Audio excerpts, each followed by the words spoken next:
I'm deeply convinced that for the next 10 to 15, 20 years, there is no alternative to rail if you want to have sustainable land transport. Yes, there is lots of R&D and developments going on in road transport if we talk about hydrogen truck, if we talk about hybrid trucks or electromobile trucks, but it's still currently in development. That needs to be tested, that needs to be sort of produced, and it needs really to penetrate the market. And so we at least have 10 years where there's no viable alternative to rail in terms of sustainable land transport. At the same time, pre-COVID, but also through COVID, and especially post-COVID, the whole topic of climate change, of Paris goals, is extremely important, and I think it's our biggest challenge we have as a society, as an economy, as humanity, and therefore I'm personally strongly believe that the 2020s is sort of the renaissance of rail in general, but especially also of rail transport. And that's something that's a mission, it's a purpose which very much motivates us, and where we really want to play a role, where we want to offer our services to the European economy, to the European society. And that's why sort of sustainability is essentially what drives us here. Yeah. And Austria is a good example because it has an already almost 30% share for rail freight, and in Europe it's 18%. That's quite a difference. How can you explain that Austria is doing better in this regard? Let me maybe go one step back and sort of list the three prerequisites that we, me personally, but also the whole Rail Freight Forward Coalition, believe the three prerequisites we need for more rail freight in Europe, right? And by the way, there's one box which Austria is ticking extremely well, and that's the main reason we have this high modal share. But let me start with the first reason, the first lever. The first lever is we as RUs, as rail operators, have to do our homework. Yeah, we have to get better and better, be it digitalization, be it quality, be it customer centricity, be it innovative products, and so on and so forth. So we have to offer competitive products, and we have to get better at what we are doing. We are doing a lot. We are proud of what has been achieved in the last years, but there is still more to be done. First lever.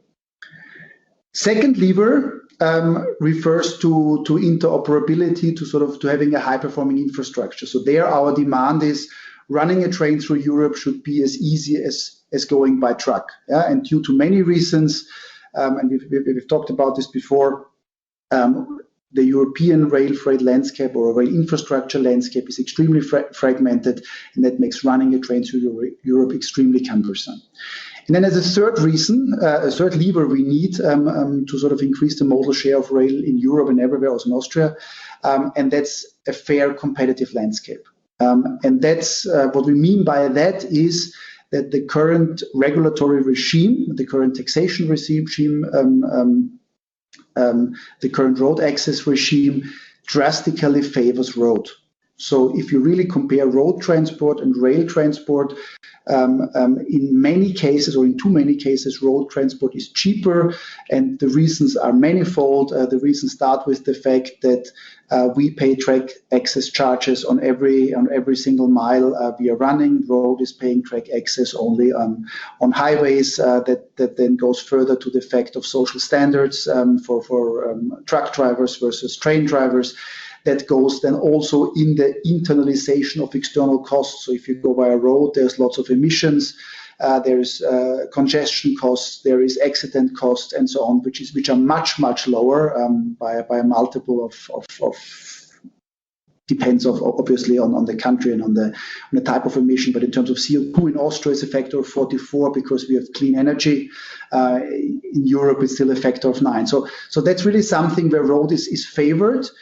And that leads obviously to a high modal share of road. The box that Austria is ticking, and that's predominantly responsible for our 30% modal share of rail, is that we have a subsidy scheme, which is sort of run by the European Commission and notified by the European Commission, where rail freight is supported in some areas to achieve competitive prices. So especially for single wagon load transports, for intermodal transports, and also for rolling road transports, rail operators in Austria get a subsidy to be able to offer at competitive prices. And that's, I think, to a large extent, the explanation of the difference between 18% and 30%. Yes, and now Austria is also one of the few countries who has suggested to subsidize rail freight in these difficult times. Yeah. Is the government more favorable towards rail? Is that something, or is it because the corridor that runs through your country, is the landscape offering better conditions? How can we see that? Well, I think in the long term, in Austria, we are blessed that we have had really a succession of governments independent of sort of political orientation that has really focused on sustainable transport policy. And it's over the last 10, 20 plus years. Yeah. And I think that's definitely something where Austria stands out, but also, for example, Switzerland definitely also. Yeah. If we really look at 2020, but also 2019, partly 2018, what I do observe is that more and more European countries jump on that train. Yeah, for example, Germany has essentially halved the track access fees in 2018 for rail freight. Yeah, other countries are sort of introducing subsidy schemes and so on and so forth. So part of the reason why I'm so convinced that we are sort of at the beginning of the renaissance of rail freight is that I see a convergence of many trends, namely that sort of the whole climate discussion, the realization of many governments that sort of rail is important, not just for climate reasons, but also for congestion reasons, for road safety reasons, for many other reasons, for landscape use reasons, for example. And then thirdly, railway operators really getting better and better at what they are doing, getting more and more modern. This applies to the whole sector, and obviously our ambition is that it especially applies to us. Yeah, and you've joined hands in the Rail Freight Forward coalition, so you're working together on this. What's the latest that has been achieved by this Rail Freight Forward coalition? So the latest that has been achieved, and this was now in the first half of this year, despite all restrictions due to the COVID pandemic, was that we as a Rail Freight Forward coalition have really proposed a holistic set of changes on the technology landscape required to really make a step change for rail freight in Europe. So one of them we have just discussed, that's a digital automatic coupling. Another one is digital platforms where we as railway operators exchange especially operational data to sort of increase operations, but that also very much goes in the direction of infrastructure, where we are talking about digital infrastructure being ERTMS, being digital or live digital capacity booking, and then ultimately leads into ATO, so automated driving further down the road. So that's really a holistic set of levers that we have jointly compiled, that we have jointly described, where we have jointly developed a business case, and where we are now, again, jointly as a sector, as a coalition, are in discussion with the European, very good discussions, by the way, with the European Commission to really put that agenda forward in the context of the Green Deal. Yeah, and what I hear is a lot of discussion, a lot of planning, a lot of almost, but is there something already implemented that we can show as an example?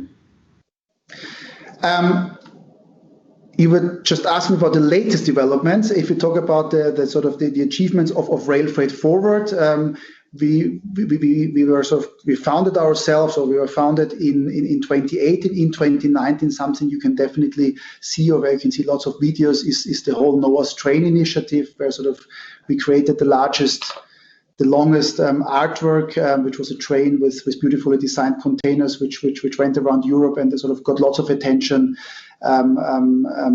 in many European capitals. And then also in this phase, we as a Rail Freight Forward coalition worked intensively on projects we could to a large extent work on ourselves. So unified braking schemes, improved operations across borders, working with infrastructure managers on timetabling issues, TTR. So that's definitely something which happened in this whole period, which happened in the pre-COVID period, or also in the pre-Green Deal period, where we were very much focused on creating awareness, creating policy support, and doing projects really driven by ourselves, such as the ones I just described.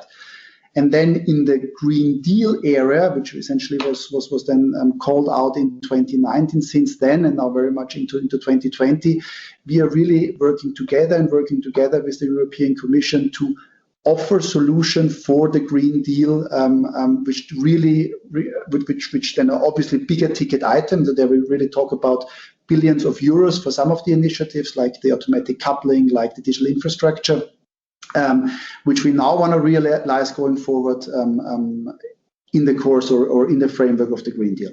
Yeah. And the last question, may be hard to answer, but in which run or which time frame do you expect to see changes in that 18% model share for rail freight? Is it something we should look at for the next 10 years or the next 5 years? So our strategic goal as a Rail Freight Forward initiative is to have 30% of modal share by 2030. And I'm deeply convinced that this is possible. I'm especially deeply convinced in the context of the Green Deal and these technological step changes I was just at least to some extent referring to. That will not be a linear development because it takes time to put these changes into place. You won't be able to benchmark from 18 to 30 sort of in a linear development, but that's definitely something you will be able to observe very clearly in the second half of this decade.